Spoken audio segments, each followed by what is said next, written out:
It just says, I don't know if you can make that out, but it's just a full page of saying, I will not scream.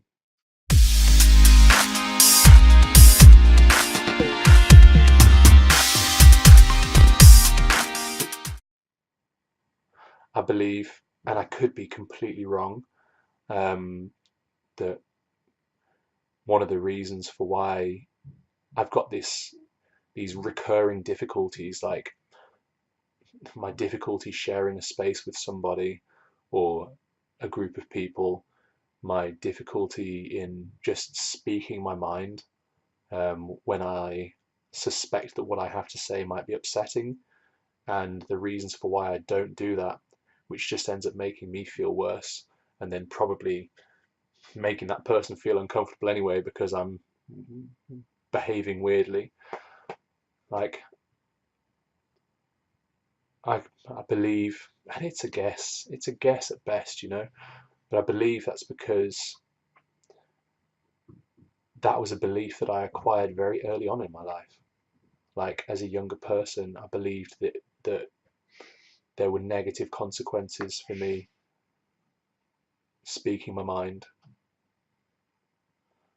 Um, I've got kind of a funny example of that. So this was actually a gift from my beautiful mum, and it's got some cool illustrations. I used to portray my family as the star people. Spot on. And it's a very sweet, cute little book, and some of it I really like. There's a great little story in here somewhere. So this is an early work of mine, which is about a criminal blowing up a house. And the criminal was called Michael James. No idea who Michael James is. But yeah, in terms of the difficulties I still have today in speaking my mind when I believe that what I have to say may be, I don't know, either emotionally charged or might cause the other person some kind of difficulty, is I tend to just like stuff it the fuck down. And then immediately in that moment, as soon as I do that, my behavior changes. I become quiet. I kind of I become kind of non-communicative, and I find myself feeling like a sense of I find myself feeling like a sense of not as strong as resentment, but I find myself feeling cold towards that person because of the fact that I wasn't able to tell them what I was thinking or what I was feeling. So I can see how there'd be a lot of benefit in me learning how to express myself in a more healthy way. And as I was saying, this book that my mum gave me as a gift is actually kind of a bittersweet experience because my mum, I know, so much better than having like say having had like an aggressive parent or a violent parent. My mum wasn't like that at all. She'd find kind of constructive ways for me to let me know that what I was doing wasn't acceptable. But even that, looking back, there's this one page here which is quite kind of, I don't know, it's quite harrowing really. Don't know if you can make that out, but it's just a full page of saying, I will not scream. And so I can't help but wonder,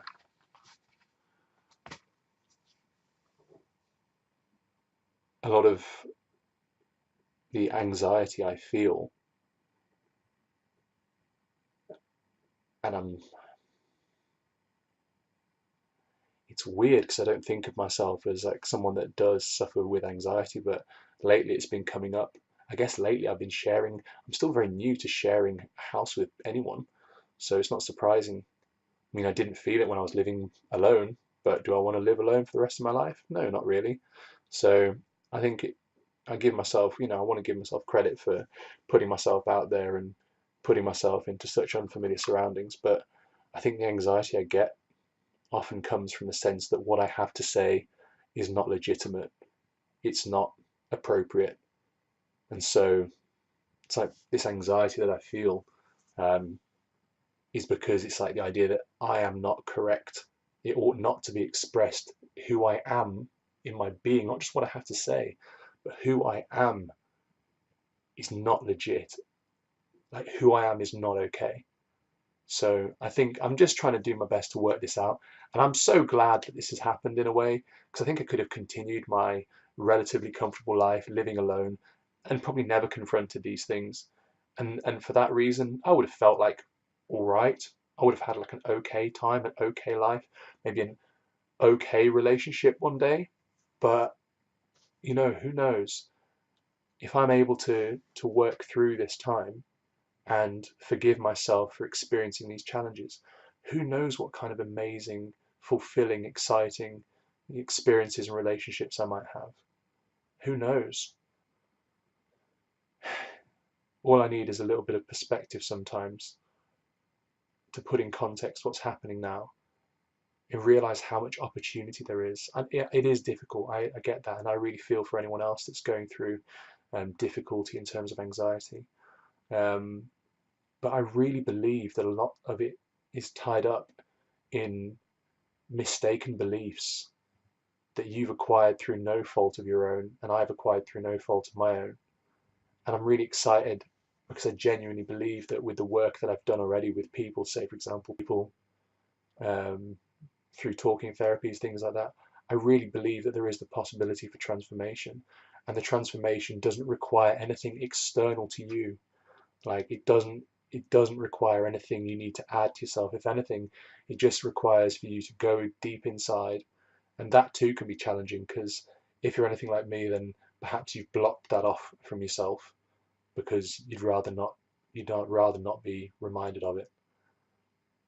But for me, it's really exciting that already within me, if I'm able, if I'm skillful enough, if I'm patient, if I'm kind, if I'm forgiving, um, there's so much adventure, and it's all inside. It's all inside. So yeah, um, 2017. Um, Thanks again for anyone that's new to my material. Feel free to like and subscribe, and I will catch you in the next one.